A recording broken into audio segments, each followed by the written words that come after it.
नमस्कार। चलिए आज एक ऐसी कहानी के पन्ने पलटते हैं जो 200 साल से भी ज्यादा पुरानी है। भारतीय बीमा की कहानी। ये सिर्फ पॉलिसी और प्रीमियम की बात नहीं है, बल्कि ये इस बात की कहानी है कि कैसे भारत ने अपनी आर्थिक सुरक्षा की नींव रखी। तो सवाल यही उठता है कि एक अकेली ब्रिटिश कंपनी से शुरू हुआ ये सफर आज 58 कंपनियों के एक बड़े बाजार तक कैसे पहुंचा। आखिर इस पूरी कहानी में हुआ क्या-क्या? आइए इसे थोड़ा और करीब से देखते हैं। तो हर बड़ी कहानी की तरह शुरुआत करते हैं बिल्कुल बेसिक से। समझते हैं कि भारत में बीमा की नींव कैसे पड़ी और असल में ये काम कैसे करता है। देखिए, बीमा की दुनिया को ना हम मोटे तौर पर दो हिस्सों में बांट सकते हैं। एक है लाइफ इंश्योरेंस यानी जीवन बीमा, जो किसी इंसान की जिंदगी को कवर करता है। और दूसरा है जनरल इंश्योरेंस, जिसमें हमारी रोजमर्रा की चीजें जैसे गाड़ी, घर या फिर हेल्थ, इन सबको सुरक्षा मिलती है। इस कहानी की जड़ें हमें ले जाती हैं साल 1818 में। जगह थी कलकत्ता, जहां एक ब्रिटिश फर्म ने भारत की पहली life insurance company oriental life insurance company की शुरुआत की। बस यहीं से भारत में बीमा के इस लंबे सफर का आगाज हो गया। तो ये तो थी शुरुआत, लेकिन असली कहानी तो आज़ादी के बाद शुरू होती है। ये वो दौर था जब सरकार ने बीमा सेक्टर को अपने हाथ में लेने का फैसला किया, और इसी से देश की कुछ सबसे बड़ी बीमा कंपनियों की नींव पड़ी। और इस दौर का सबसे बड़ा, सबसे जाना पहचाना नाम जाहिर है LIC। 1 सितंबर 1956 ये वो तारीख थी जब भारतीय जीवन बीमा निगम बना, और ये लोगों आज भी करोड़ों लोगों के भरोसे का दूसरा नाम है। अच्छा, LIC से जुड़ी कुछ दिलचस्प बातें जानना बहुत जरूरी है।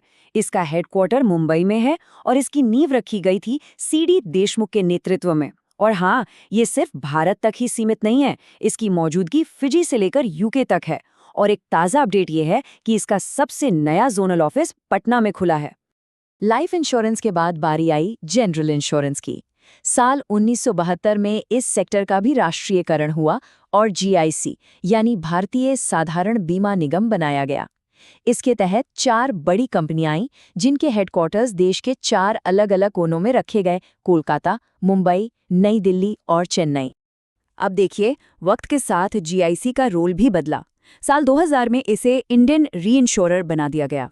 आसान भाषा में कहें तो ये अब दूसरी बीमा कंपनियों को बीमा देने लगी। एक तरह से बीमा कंपनियों का बीमा।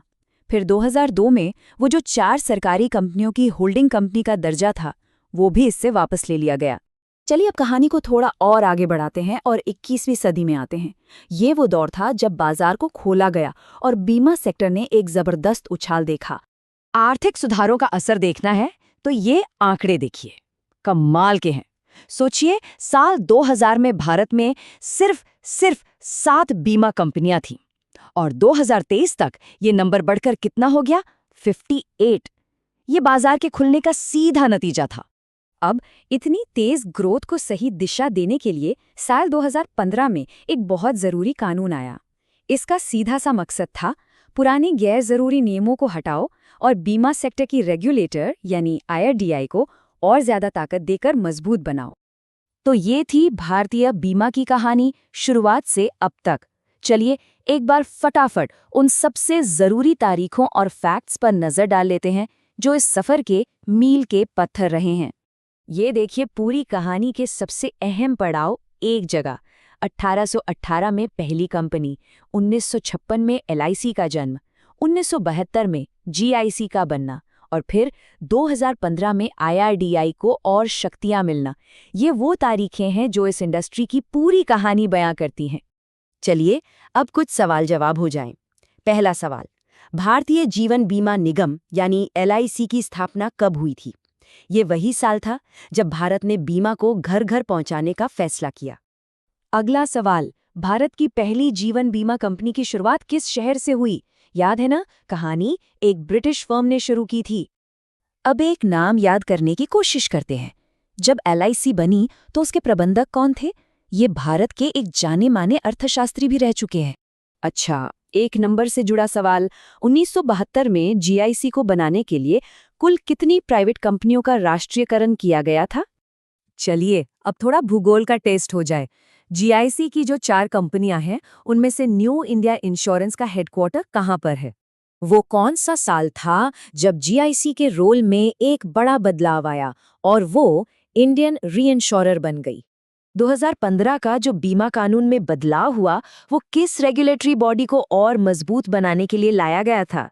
ये संस्था पूरे बीमा सेक्टर की बॉस है। हाल के आंकड़ों पर एक सवाल। जुलाई 2023 तक भारतीय बाजार में कुल कितने इंश्योरर काम कर रहे थे? एक और दिलचस्प सवाल, एलआईसी का सबसे नया जोनल ऑफिस किस शहर में स्थित है?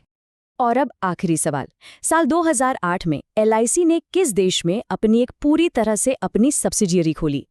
ये सवाल हमें याद दिलाता है कि जो कहानी कैलकाटा की एक छोटी सी शुरुआत से शुरू हुई थी, वो आज दुनिया भर में अपनी पहचान बना रही है।